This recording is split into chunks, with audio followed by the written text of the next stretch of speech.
Good evening, everybody. Welcome to today's webinar. A very warm welcome to everybody. Hopefully you are nice and warm. We have a very interesting topic that we will be engaging with today, which is leveling up your finances.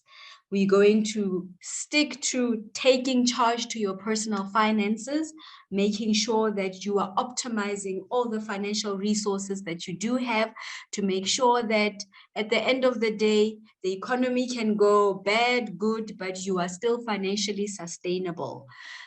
We are going to have a great session. BMF has partnered with Allan to bring you today's session. We hope that you are definitely going to enjoy it. Right, so everybody who has joined us, welcome. If you have any questions, please go to your question and answer at the bottom of your screen and type in your questions there. Please save your questions for the end of the presentation so that we can just give our presenters time to go through their presentation. If you have anything that you will also like to speak, please kindly raise your hand. At the bottom of your screen, there's a raise hand so that we can give you an opportunity to say something if you need to. So again, welcome very much to today's session. Memamelo, can you play the video one more time? I see there are some people that are still joining us before we begin. Now, as Black Management Forum, you know that we are here to upskill and educate our Black managers. You cannot become a manager of a big institution or a big company if you cannot manage finances. You cannot be trusted with millions of a budget of a company if you cannot yourself begin with your own personal finances. And that's actually the objective of today, is how do you take charge of your personal finances? We'll be focusing on some information to help you that you may be able to manage your own finances effectively. Let me start by welcoming my panel, and let me start to introduce them from Allan. Welcome, gentlemen. We've got two gentlemen from Allan today, Mr. Pico Peter and Mr. Tinashe Kunana. I'll give a brief profile for both of them, and then they will start with the presentation. So let's start with Mr. Pico. Mr. Pico joined Allan in February 2015 and is a client relationship manager. He holds a Bachelor of Commerce in Economics and Management from Rhodes University. So welcome, Mr. Pico. And then we move to Mr. Tinashe. Mr. Tinashe joined Allan in 2012 and is currently a client relationship manager in strategic markets team. Tinashe has obtained a Bachelor of Commerce degree specializing in economics and finance, a Bachelor of Commerce honors degree specializing in financial analysis and portfolio management, and a postgraduate diploma in financial planning. Tinashe is also a certified associate of the Institute of Bankers of South Africa. So a very warm welcome to you. Let's talk about leveling up your personal finances. I'll hand over to you guys so that we can engage on this exciting topic. Thank you very much for that super warm introduction. And also, having seen the first video clip, it was actually my first time watching it. It was really inspirational, and I'm not sure if we'll be able to top that off, but we will try. Can you please confirm if you are able to see my screen? Yes, we can see your screen. Fantastic. So again, it's really a pleasure to be here, and thank you to all the leaders for making the time. As has been mentioned, my name is Pico Peter, and myself and Tinashe are both client relationship managers here at Allan. We're both part of a team that focuses on providing financial education, a part of a team that focuses on providing factual information about investing with the aim of helping more South Africans, or with the aim to positively influence wealth creation amongst all South Africans rather. And I'm sure you'll all agree with me when I say in this country that we've all come to love, we face a multitude, a wide variety of different challenges. But one of the biggest challenges that we do face is that we're not particularly good at saving money for our future selves. When it comes to spending money, I'm sure if we were to run a competition about spending money, all of us would be winners. But in terms of catering and prioritizing our future selves, I think that's where we tend to fall short. And if you don't believe me, I think the numbers speak for themselves. There are roughly 59 million people who live in this country that I love, yet only 6% can afford to retire comfortably. 45% are dependent on their family members when they can no longer generate an income. 32% are forced to continue working because they haven't been able to save up enough to allow or enable them to retire. And about 17% of South Africans are dependent on a state pension, leaving a mere 6% who can afford to retire and at the very least be able to afford their medical expenses, again, when they can no longer generate an income. Now, I don't know about you, but to me, those numbers are scary. Those numbers are very alarming. And I think from a South African point of view, those numbers are highly unsustainable. And so myself and Tinashe are incredibly passionate about the work that we do because whenever we're given the opportunity, we firmly believe that as and when we have these kinds of conversations, as and when we have these kinds of dialogues, we can play our parts. And no matter how insignificant it might seem, we can play our part in trying to shape a better future and help ordinary South Africans make better financial decisions and be able to achieve their financial goals. Speaking about goals, I wanted to play a short clip for you very quickly.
Dumela tau.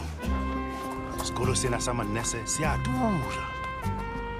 Dikgomo tsona di phetse hantle. Empa pula ena e tlisitse mathata.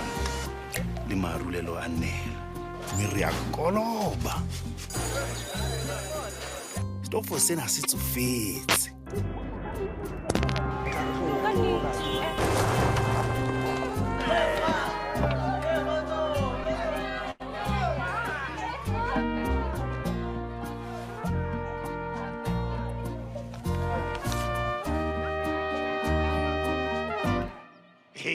Tau ke utlwang monna ke utlwa go thonyollotse hore yeah tsena le posta lona monna ke hodile jwale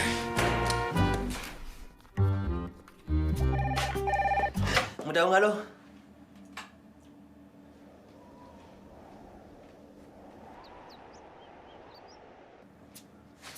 sheba mona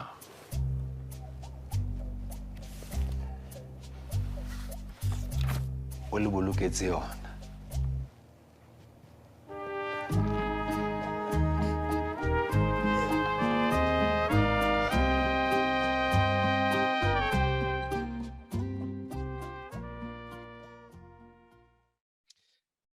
So for those of you who aren't aware, that is our most recent TV ad. It still remains actually one of my more favorite ads.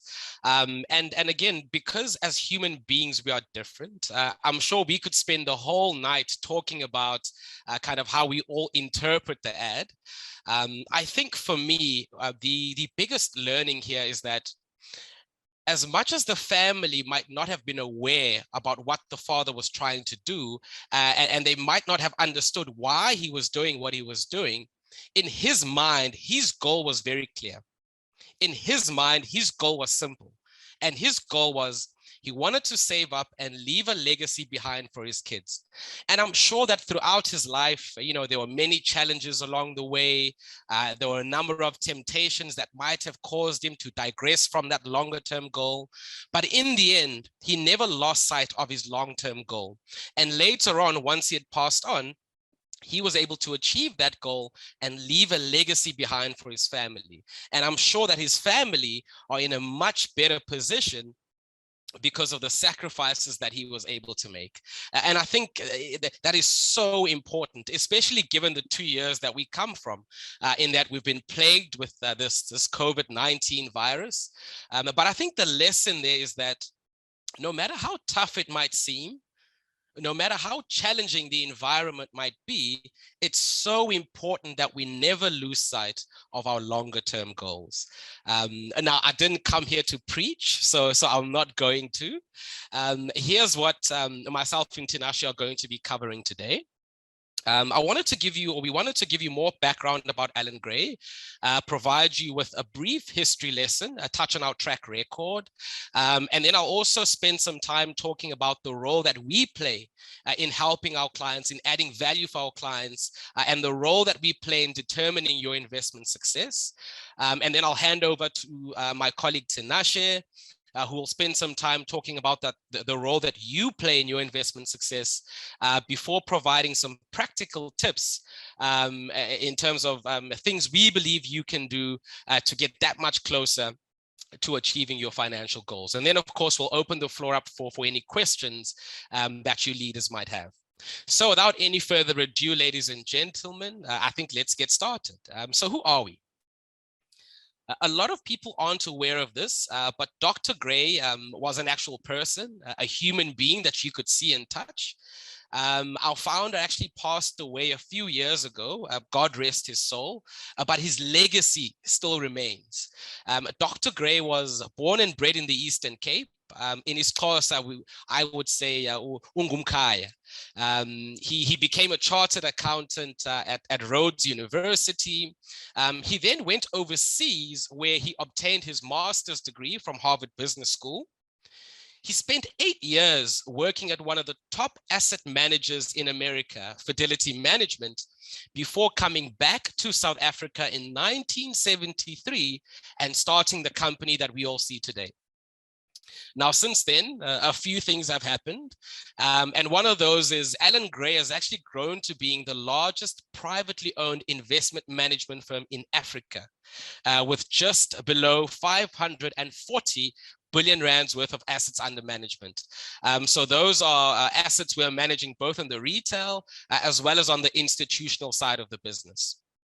Now, a few years after Dr. Gray established Allan Gray, he actually went back overseas where he formed a company called the Orbis Group. And now Orbis are our investment partner. They've got similar fundamentals to us. They've got a similar style of investing to us. And through Orbis, individuals, businesses are also able to invest outside of South Africa. As big of a company as we are, we only employ 1,420 staff members, yet interestingly enough, only 25 of these individuals are actively responsible for managing your money. In other words, these are the guys who on a day-to-day basis, they're the ones making the decisions about where we should be investing monies for our clients. And now very often when I engage with clients, people always ask me, how is Allan Gray different from a lot of the other asset managers in the industry? Because we're certainly not the only company who does what we do. And I think there are a couple of things that separate us from the rest. One of those things is here at Allan Gray, we've got a singular focus. We've got a singular purpose. We don't sell insurance policies. We don't offer things like funeral covers or even your traditional policies for that matter. And contrary to popular belief, we're also not a bank. Here at Allan Gray, we are focused on doing one thing and one thing only. And that is to help our clients to build wealth over the long term. Now, we're fully aware that there's a perception that that exists about who you need to be before you can actually invest with a company like ours. Or many people think you need millions and millions of rands before you can invest with us. And those perceptions couldn't be further from the truth. The reality is Allan Gray is for your ordinary South African company, business owner, NGO, who's looking to build and secure a better future. Now, as with any company, Allan Gray has its own unique way of doing things. Every single asset manager or investment manager has its own DNA, and Allan Gray is certainly no different. So in the next section, I wanted to spend some time explaining how we go about adding value for clients, how we go about investing monies on behalf of our clients. And to help me explain that, we're going to make use of this slide. The first thing that I'd like to draw your attention to is this solid black line that you see in front of you. That solid black line represents what is known as the intrinsic value of a business. And in layman terms, what that actually means is prior to us investing in any company, prior to us deciding that we're going to invest or buy shares in any company, we've got analysts that will go out and they'll fully do their research and analyze each of these companies. So here at Allan Gray, we rely quite extensively on our own independent assessment of what we believe companies are worth. Right? We block out the noise, we block out the headlines. We're also contrarian in our approach to investing. And what that means is very often we go against public opinion.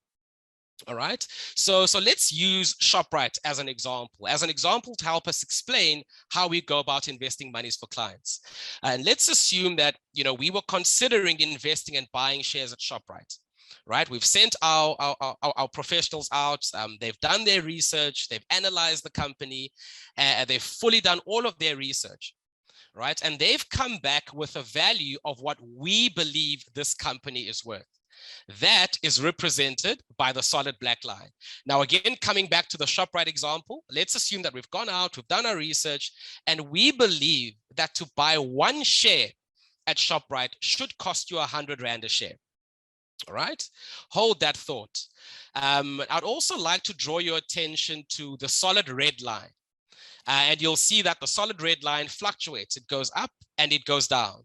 Now, the solid red line represents the value of a business measured by the share price. In other words, if you were to go into the stock exchange, the solid red line represents the price you would pay to buy this particular share. In fact, a smart guy once told me, there's no truer reflection of human emotion than the stock market. Why? Because when people are feeling good, it tends to cause share prices to go up, and vice versa. When people are feeling bad or negative or pessimistic, it tends to cause or drive share prices to go down. Now, here at Allan Gray, we're looking to exploit the disparity that exists within the market. So again, let's come back to the ShopRite example, and let's come to this point over here labeled buy here.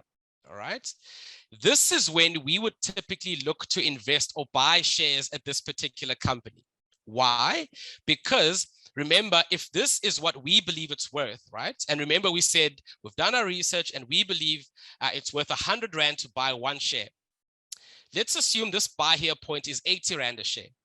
At 80 Rand, that means we can actually buy this share at a discount to what we believe this company is worth. And that's when we would look to buy shares of this particular company. Now, let's assume that we've invested in ShopRite. We've bought for 80 Rand, and the share price continues to go down, 70, 60 Rand. you would be forgiven if you thought that the next thing we would do is sell out and go look for other shares that are actually trending in the right direction. Because remember, if we still believe that to buy one share should cost you 100 Rand, and if at 80 Rand it was a discount, that then surely at 70, 60 Rand feels more like a Black Friday special to me. So not only would we hold on to these shares, but we would go out and go buy even more. And when we buy shares, guys, we hold them on average for about 4 years. And over time, things normalize, share prices go back up. And at the point where the share price is above what we believe it's worth, that's when we would look to sell the share and go look for other opportunities where we can repeat this process. So in its simplistic terms, how we've been able to add value for clients is by buying low and selling high. Now, since 1973, that's how we've done it. That's how we've grown to being the company that we are.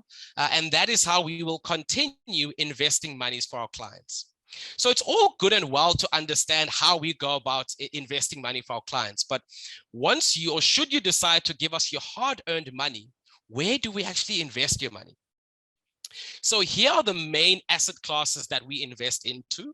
And these have been arranged from your highest risk asset class being equity or shares, to your lowest risk asset class being cash. And we will invest in a combination of these asset classes. Now, what determines how much of your money is exposed to each of these asset classes, that is determined by the underlying fund that you select. And I believe Tinashe is going to expand on some of our core funds later on in our conversation. So these are the main asset classes that we would typically invest into. Now, the primary objective for us as your potential investment manager is to help you build wealth over the long term. It's to deliver you superior long-term returns. And in order for us to do that, we have to ensure that we protect our clients from losing money. And so one of the key ways that we try to do this is by having highly diversified portfolios. So in front of you, you've got the makeup for the Allan Gray Balance Fund. It's one of the biggest funds in South Africa. And what I'd like to draw your attention to you here is the pie chart on the left-hand side of the screen. That represents all the shares that your money would be exposed to. Not only all the shares, but all the assets that your money would be exposed to. And very often people ask me, what's the benefit that comes with investing in a fund or investing in a unit trust, say with a company like ours? And I think this is the added benefit, because in terms of not putting all of your eggs in one basket, you certainly get that by investing in a fund or a unit trust like a balance fund. If you go on the right-hand side, you can see the top 10 shareholdings as of the end of March. And again, I think the benefit here is clear for all to see. If, for argument's sake, you are invested in Sasol and all of these other ones, and something starts to go wrong, the share price starts to decline for whatever reason, you can take comfort in the fact that you've still got exposure in a multitude of other shares. You've got exposure into over 90 different shares. So one of the primary ways that we try to protect our clients, to safeguard our clients from losing money, is by having highly diversified portfolios. So I think I'm going to leave it there for my section. I'm now going to hand over to my colleague Tinashe, who will touch on the next two agenda items. Tinashe, over to you. Thank you very much, Pico. Good evening to everyone on the call. Good evening to Mamelo and Lily as well. Thank you for that lovely introduction. I'm just going to share my screen now.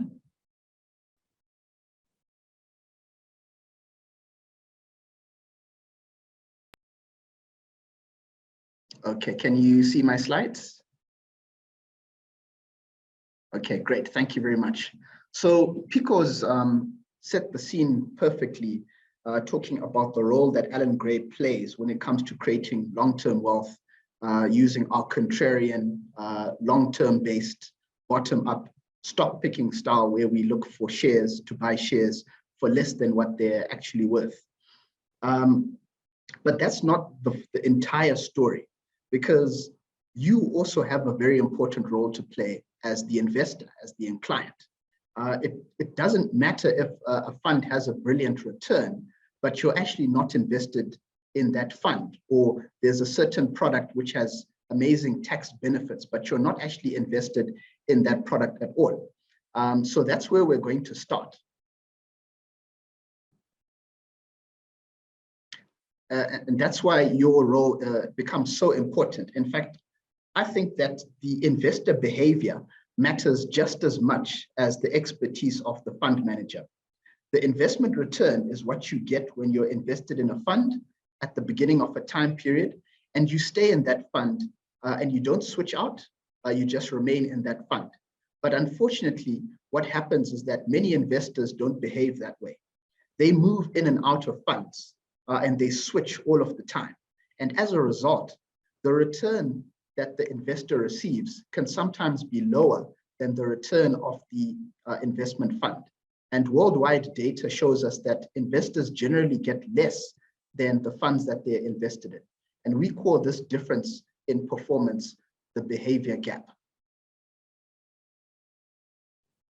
We understand that shares don't move in a straight upwards line.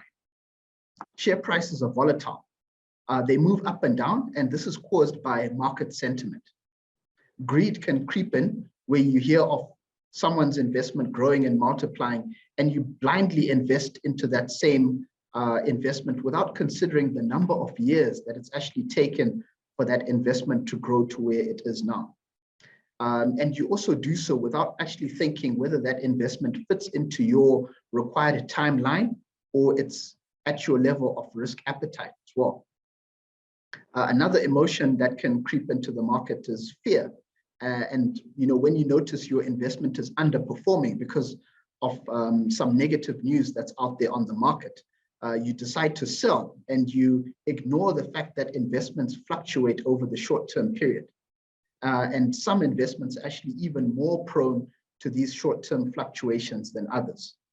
At Allan Gray, we stick to our investment philosophy because we've done the necessary research. And instead of trying to time the market perfectly, we say that it's better to spend time in the market.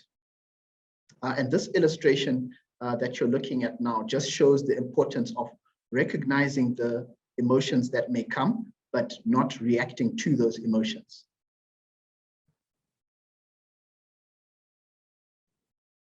Now I'm going to cover 5 tips that I believe will help you to reach your financial goals. So the first one is to ensure that you start with a plan and you set goals for your money. Be intentional about what you're going to do with your money. Tell your money where to go instead of wondering where your money went at the end of the month. Doing this not only helps us to avoid acting emotionally, but can also help us to avoid following the crowd. Set yourself short-term, medium-term, and long-term goals. So for example, the COVID crisis or the floods that we're seeing in Durban have once again confirmed the importance of being crisis ready. Because let's face it, life happens, unforeseen circumstances happen. And if you only have a long-term investment set up and you need access to cash because of this emergency that you're facing, you run the risk of withdrawing money from your long-term investments at the worst possible time, and you actually lock in losses. So having an emergency fund is one of those ways that you can use to make sure that you don't draw from your long-term investment savings whenever you do have a crisis, thereby protecting the engine of your wealth. So when you put your plan together, you should ask yourself questions such as, what are you aiming for? Where do you want to be? And what is your time horizon? The next tip is understanding that the funds which we have available, not just at Allan Gray, but also at other investment companies, they're all different. They've got different objectives, they've got different risk levels, and they're suitable for different types of investors. So it's important to do a little bit of research into making sure that the fund that you pick is suitable for your goal and your objective that you have. So for example, the Allan Gray Money Market Fund, it's our lowest risk fund, and it's suitable for an investor who wants to earn a rate of return on their money higher than what you could get in like a savings account at the bank without taking on too much additional risk. It's for someone who's mostly concerned with having capital preservation. Whereas when we look at something like the Allan Gray Stable Fund, that's a fund that fits into the low to the medium risk category. And the Allan Gray Stable Fund is actually able to invest up to 40% of the fund in equities and shares, which are high risk, but it's only 40%, a maximum of 40% of the fund that can be invested in shares. And so then it has a larger portion of money which can be invested in bonds, properties, and cash. And then in the medium risk category, we've got the Allan Gray Balance Fund, which Pico referred to earlier. The Allan Gray Balance Fund can invest up to 75% of its fund in equities and shares. And that's why it's got a higher risk rating or risk level than the Allan Gray Stable Fund. It's suitable for an investor who wants to put away money for maybe 3 years or more. And yeah, it's a fund which is also suitable for retirement funds as well, because it's Regulation 28 compliant. And then in the high risk category, we've got a fund called the Allan Gray Equity Fund. That fund is suitable for an investor who wants to invest for the long term and is comfortable with lots of market volatility, because that share mainly invests in JSE listed stocks. And it's suitable for someone who wants to invest for at least 5 years or more. The next important tip that I would like to share with you as well is that you want to aim to invest for above inflation returns.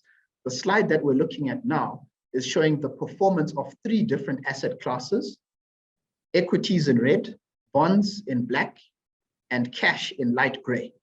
And over these 3 different time periods, from the 1900s, from 2001 all the way up until 2010, and lastly from 2011 all the way up until 2020, we can clearly see that in red, it's your equities that generate the highest inflation beating return.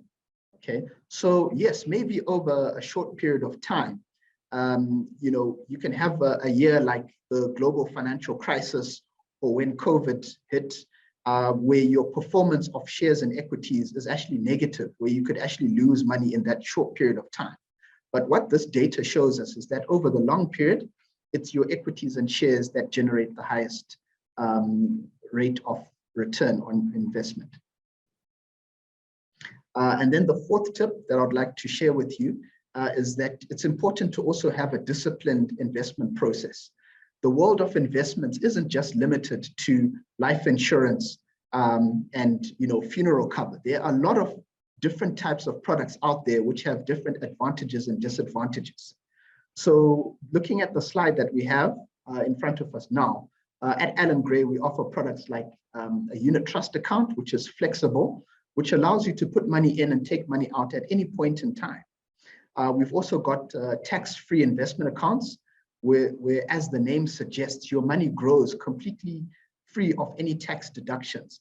But very importantly, there is a limit as to how much money you invest into the tax-free investment account.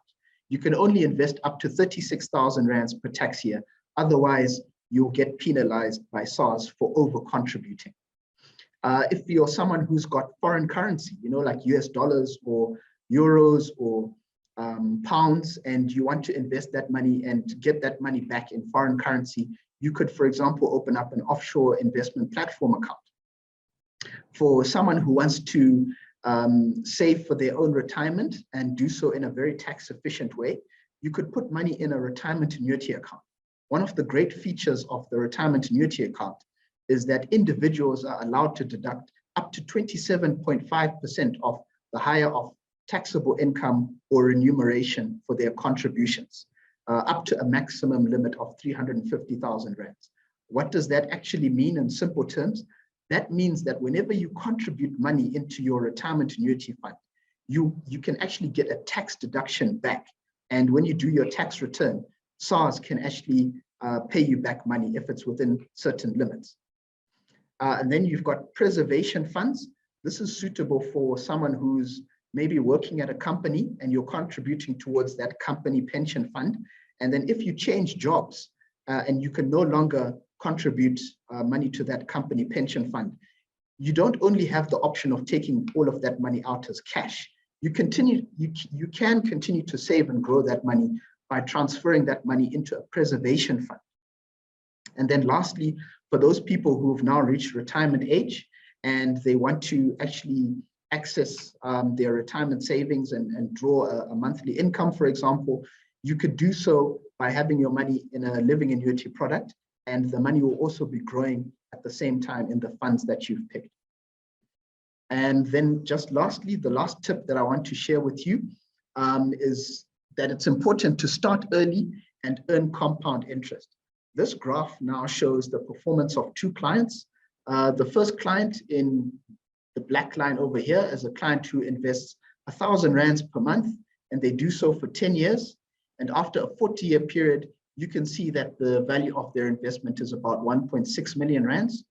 The second client in red is someone who delays investing and for the first 10 years does nothing. And then from year 10, they also invest 1,000 rands per month, but they do that for a 30-year period. So at the end of the 40-year period over here, we can see that their investment value is only worth about 1.3 million rands. So that shows, the importance of starting to put away and save money as soon as possible so that you can earn compound interest.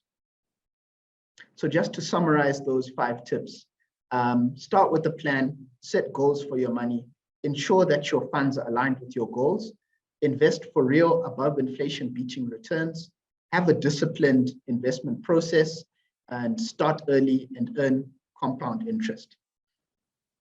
And yeah, I'd just also like to share this quote with you by Warren Buffett, who said that someone is sitting in the shade today because someone planted a tree a long time ago. Now we can move on to the question and answer section. Lily, I'll rely on you to take questions from the audience. Thank you very, very much. That was a very informative presentation. Thank you, Investment Circle from Allan Gray. All right, let me have a look here. Right, so there's no questions yet. We've got different kinds of people online, and some of the information was coming through as a financial lingo, so we just need you to break it down and just explain a little bit further. What is this unit trust that you are talking about? Okay. Anyone you can answer? Yes. Sure, I'll take that question. So a unit trust account it's basically a type of an investment that you can open up. And one of the great features of this unit trust account is that you can leave the money for as short or for as long as you like. So for someone who just wants to put away money so that if life happens and they need money for emergencies, the money is there for them to access. Or on the other hand, someone who thinks, right, I actually want to leave money for my children and my children's children. You could put it away in that unit trust account, and the money will be there growing for you for as long as you like, for as long as when you actually want to withdraw that money. So that's one of the great features and strengths of the unit trust account. All right. So unit trust, what is the minimum that we're looking at? If I want to now start now with this unit trust, how much am I talking about? Maybe Pico, would you want to take that one? Sure.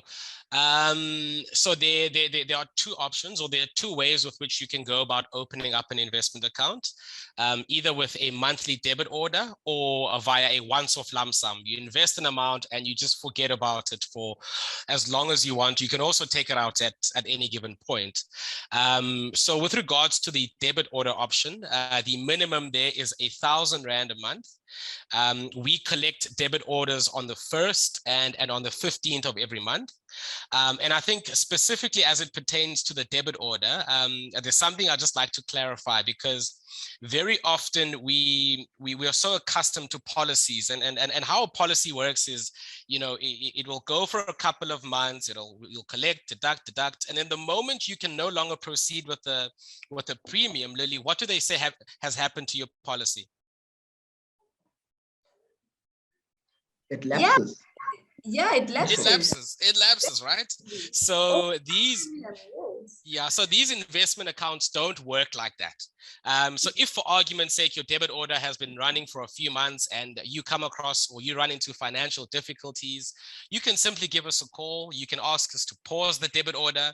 Everything that we would have collected remains invested, will continue to grow up until you decide that you're either wanting to access the money again or reinstate the debit order. So it really does give you a great deal of freedom and flexibility in that sense. So that's the debit order. If, however, your preference is to open up an investment account with a lump sum, then the minimum in that regard is 50,000 Rand. 50,000 Rand. Okay. All right. No, I think it makes sense now.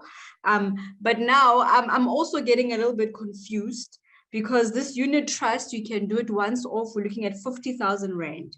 You can, anytime you want to take some money out of it, go ahead and take the money as needed, of course.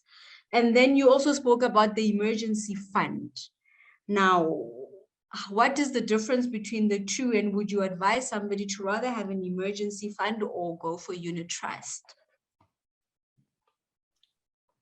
Ash, do you want to go for it, or should I? Yeah, you can take that one. Cool. Great question, Lily. The only person who can answer that question is you. Because remember, it all starts with what you are trying to achieve, right?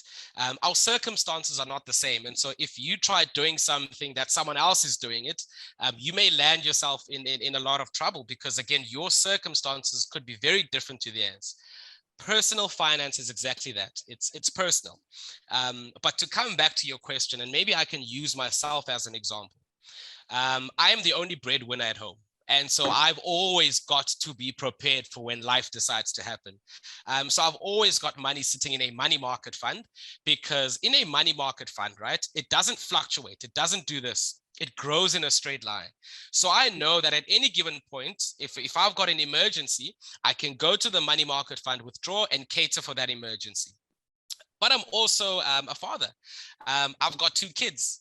And one of the biggest goals I have in my life is for my kids not to grow up having to face the same challenges as the ones that I've had to grow up facing.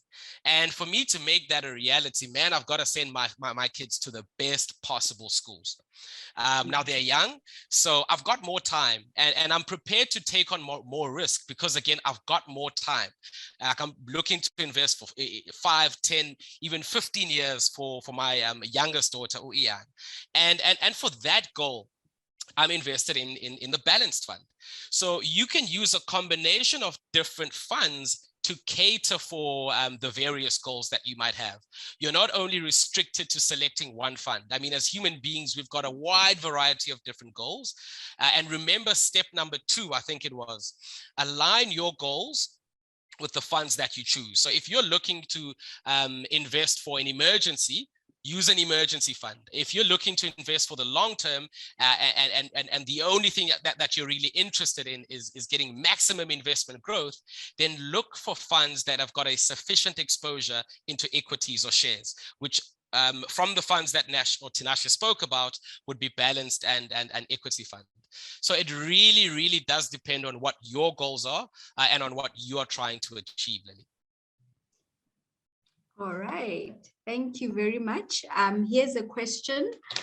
Does the tax-free investment make provision for monthly investments or installments, or must it also be a lump sum once off?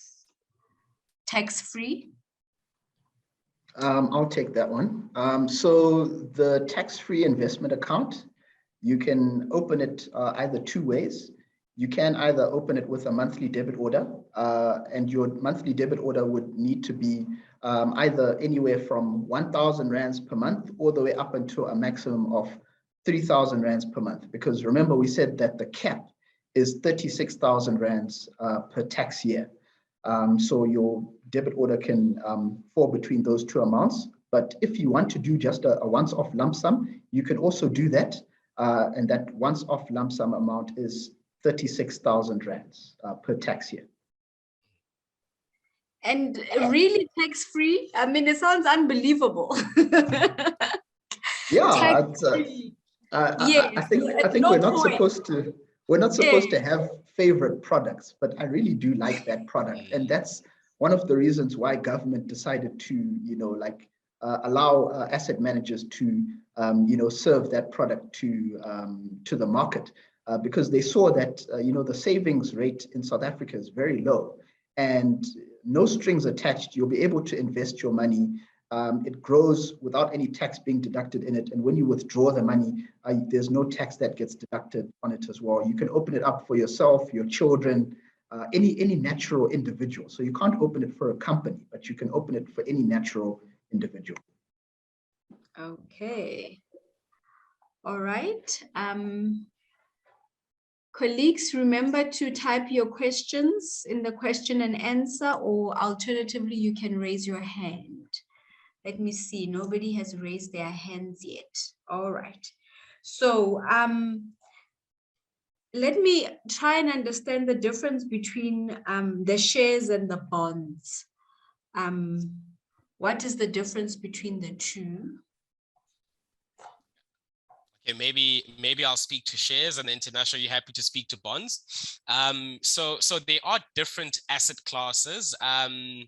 If we're speaking about it from a risk perspective, or a risk and return perspective, equities, remember, would be right at the top. So equities are where you can expect a lot of volatility, a lot of those up and down movements in the value of your investments. But equally, equities are referred to as growth assets for a reason, because that is the asset class that can well and truly grow your money over the long term. You saw the invest for real above inflation slide, and you saw that from the 1900s, equities have always been able to outperform the other asset classes.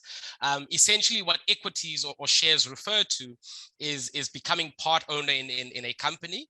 So if, for example, the company is ShopRite, I seem to love ShopRite for some reason, and you buy shares within the company, you become a part owner within that company. It also does come with a few benefits. So if you own shares within a company, and a company makes a profit, whenever a profits exceed expenses, usually these companies will declare a dividend, and so that dividend also then goes into your pocket, depending on how many shares you actually own. Very risky indeed. Yes, very, very risky indeed. Okay, I see my provincial chair is here, Mr. Dladla. He would like to say something. Let me give him the opportunity. Mr. Dladla, please go ahead.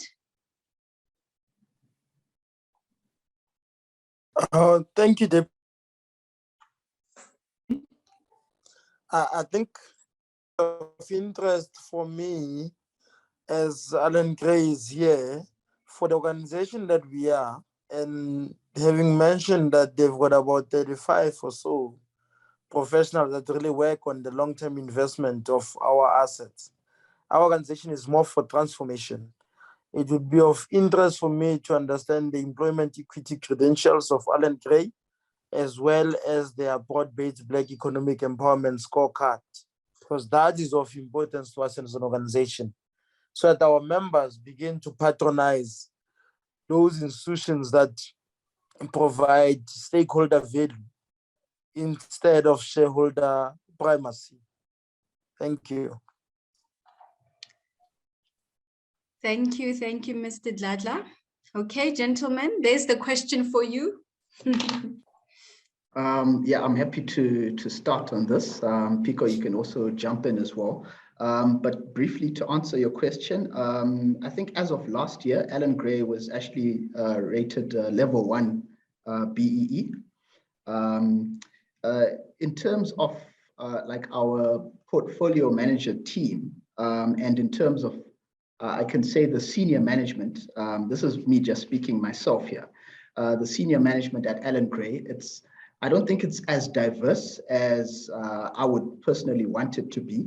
But that being said, I do know that senior management have, set many targets and goals in place to make sure that when we hire and when we promote, transformation is something that's very important on the table. When it comes to your entry level and your middle management positions, I think we are very well transformed. You can see that like on LinkedIn. Yeah, but that being said, I do agree that there is still a lot of work that needs to be done. Pico, any additional comments there? Yeah, I think I think you've covered that quite nicely. I think if you do look at the entry level positions, I'd say entry level, medium level positions, a highly diverse staff complement. But to your point, as you move up higher towards like senior management and even within our investment team, it's not where we would like it to be, but I think we are heading in the right direction. And I think a telltale sign that we are moving in the right direction. Our new COO, he is broad-based Black, and if you had asked me when I joined the company 7 years ago, if I thought I'd see that happen in my lifetime, honestly, I would have told you no. But yeah, I think it is testament to the work that is being done internally. So are we where we would like to be? No, but I think we were working hard in terms of addressing transformation internally. Thank you very much. Mr. Dladla, is there a follow-up? Are we okay?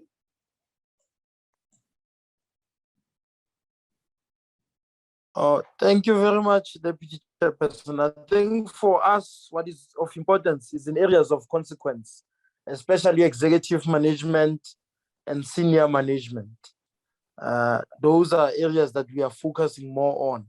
We are aware where companies have been able to have a critical mass at the bottom, but that does not seem to move up. So for us, it's of material significance, especially if you look at the fact that the Employment Equity Act is over 24 years now since it was promulgated. We cannot continue to be trying.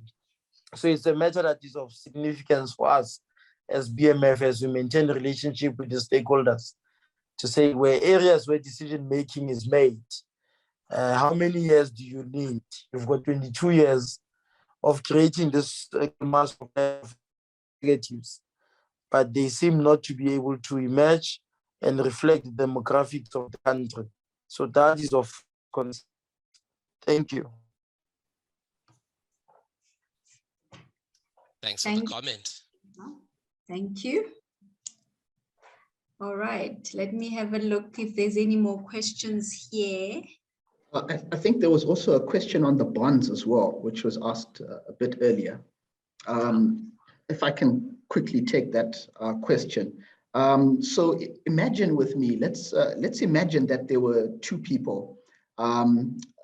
Let's say Pico, who's invested in Stutterford's. Do you guys remember that clothing department store, Stutterford's, right? Yeah. So let's say Pico was an equity shareholder in Stutterford's, and I am a bondholder in Stutterford's.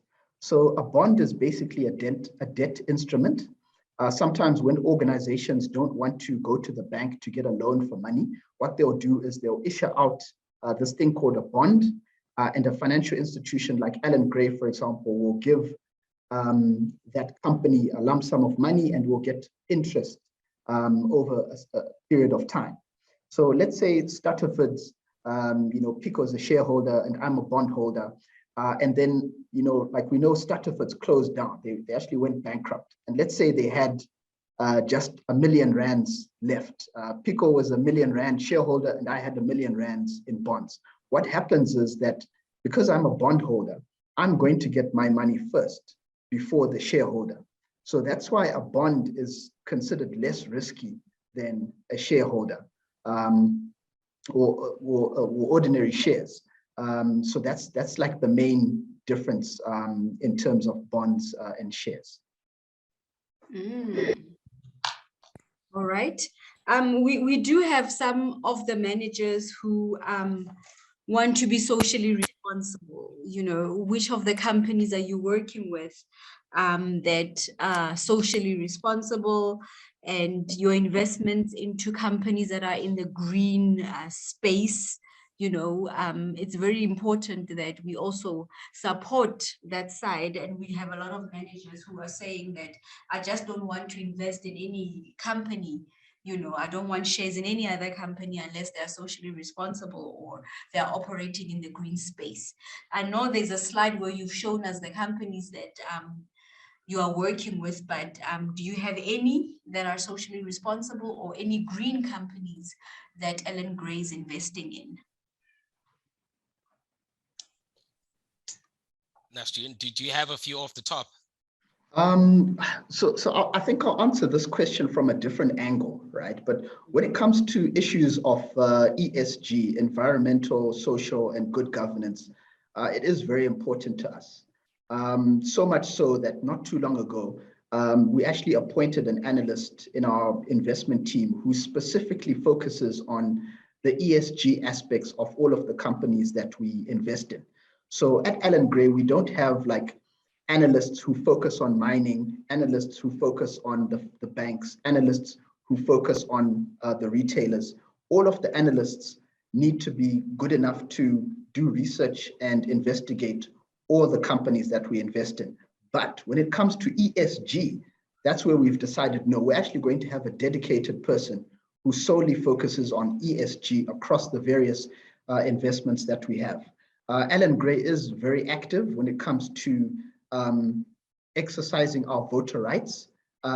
So for example, we've written letters to many companies when it comes to remuneration of CEOs, like the big bosses. You might not hear about it in the newspapers, but behind the scenes, Allan Gray definitely is a very active shareholder. We definitely do what's best for our clients in terms of their investments. Because it's not actually our money. We are managing this money on behalf of you, our clients. So we do exercise our voting rights wherever possible, and we do communicate with the boards of companies as well. And then just lastly, if for any reason there's a company that we are invested in, and our COO, our CIO, our Chief Investment Officer, actually does have the ability to say, no, we're not going to invest in that company because of the reservations that I have. We think that's something that we've recently put in place to try and stop us ever going down a path where maybe something does look good from the money point of view, but maybe ethically it's not the right decision to do. Our CIO does have the ability to stop that investment from happening. Okay. I'm also checking here. No questions yet. Okay. All right. So now there's always a point in life where we have to be realistic and look at the negative and the positive. And from both of you, the red flags with investment. I mean, let's talk about it. As managers, you look at things from both sides, not only the good and the glory part, but it's very important that you become realistic and also know what you are getting yourselves into. Any red flags that you say, this is definitely a red flag when it comes to investment? I think, especially as it pertains to investing. And if anyone tells you differently, please send me their number. No investment is completely and entirely risk-free. But again, I think that goes back to to what you're wanting to do and what you're comfortable with. So for example, if we just look at the 4 core funds, right? Money market fund doesn't really fluctuate, regarded, it's almost or essentially risk-free. It's not 100% risk-free, but you're not going to see those fluctuations. And then kind of the more you move to the right-hand side and the more exposure you have into equities, then yes, you do run the risk in that your investment is not going to grow in a straight line. Right. So if for argument's sake, when I'm invested in the equity fund, and I think information and education becomes very, very important here. If I'm invested in the equity fund and I'm invested for 1 year, what is the equity fund trying to do? Who is the equity fund actually suitable for? Somebody who's looking to invest in shares, who's looking to invest in excess of 5 years, and who's comfortable with that risk, who's comfortable stomaching those up and down movements. Now, if that person invests for 1 year, right, and they decide, oh, here's an emergency, I now need to access the money, right, and they decide to withdraw and it's down, then you run the risk in that you lock in those losses. You will never, ever get that money back. And that's because you have withdrawn whilst it was actually down. There are 2 rules to investing. Rule number 1, never lose money. Rule number 2, never forget rule number 1. So ideally, what you're wanting to do is to buy low, sell high. So if you've invested 100 Rand and it's now worth 80 Rand, you haven't lost anything. Right? You still own the same number of units. They're just worth less. If you wait, it'll go back up again. And when it would make sense for you to withdraw is when it's above the initial amount that you put in. So again, I do think information and education is important there. It goes back to having a plan, being clear on what your plan is, and finding appropriate investment vehicles that are going to be suitable for your unique and your individual circumstances.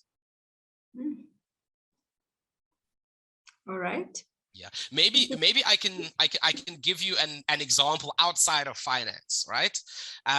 When I first joined the company, constantly bombarded by my colleagues every single day. They had a same question, but different variations of the question. And the question was, Pico, where's your car? When are you buying yourself a car? Why is it that you don't have a car? You're young, you're black, you're earning a decent amount, you're working for a good company. Why are you commuting to work every single day? What they didn't understand was when I started working, I had 2 primary goals I wanted to achieve. And the first one was to buy my mother a house.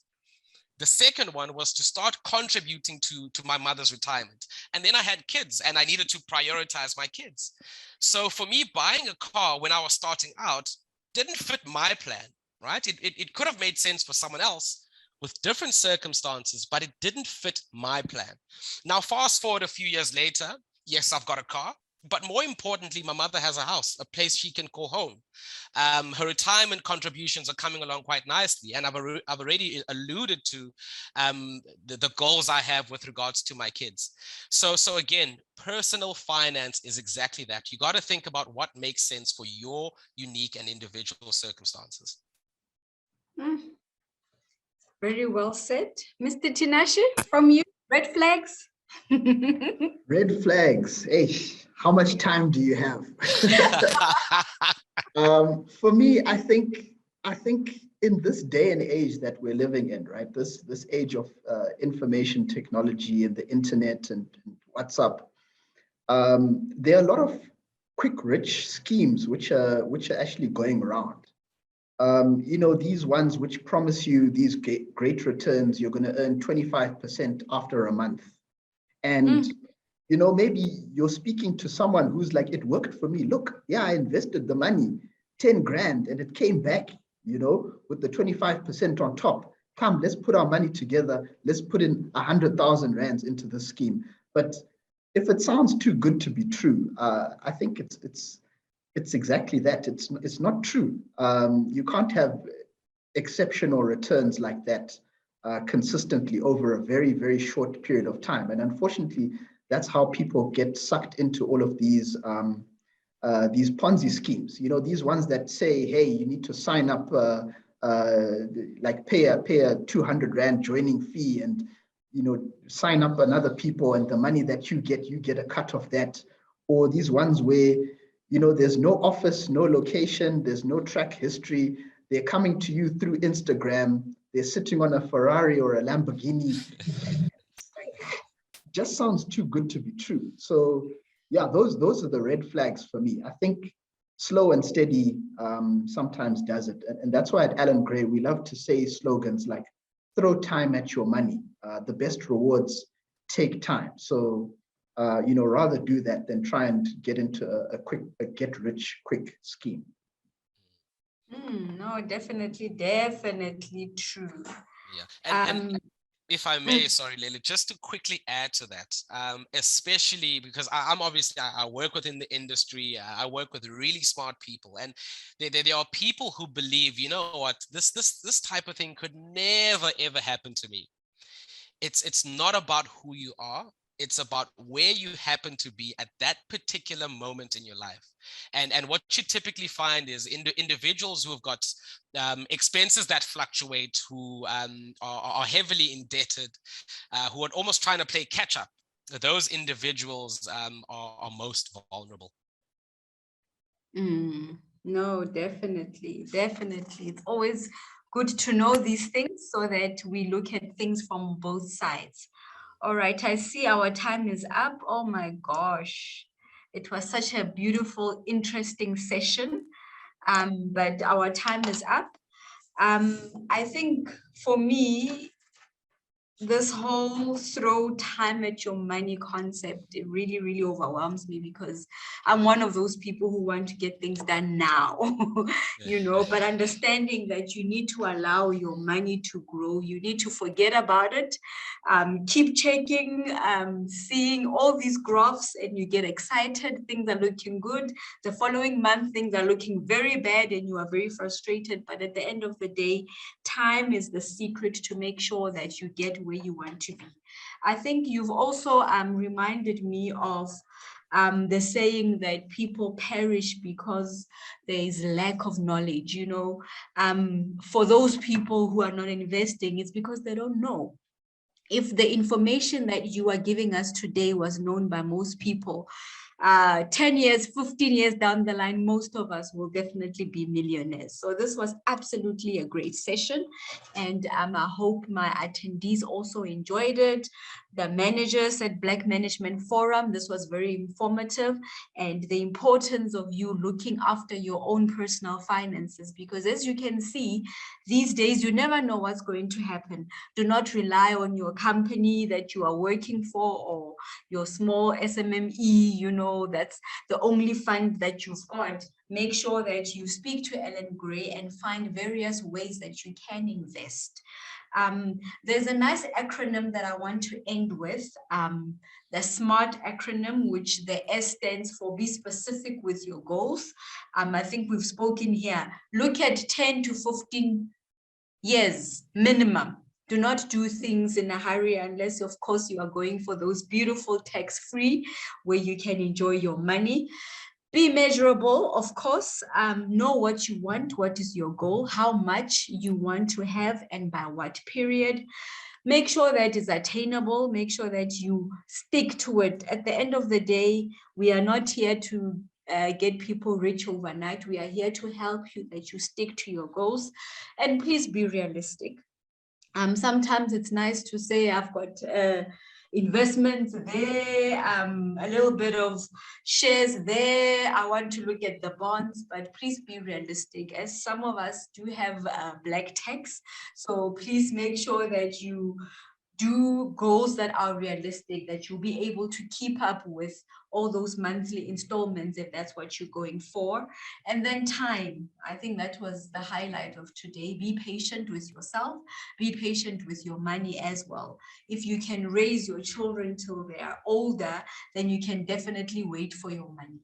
I don't see any other questions and comments, so I'll give it back to you guys. Any final parting shots? And please share your details with our members, so if anybody wants to speak to you, they can contact you as well. Cool. You can go first, Tinashe. Yeah, there's just one slide which I wanted to show you guys. It's our new web-based application, which is called Allan Gray Go, which actually allows you to open up an investment account with us on your mobile phone. And you can also set goals for yourself. We talked about goals. And you can also put rules, and you can actually share your progress with someone who's going to be like your accountability partner. So all you need to do is go to go.allangray.co.za. I think we will be getting the details of the attendees. And once we do, we'll then be able to send you an email with a link to this Allan Gray Go application. And if anyone does have any follow-up questions, they can just reply to that email and we'll respond to them.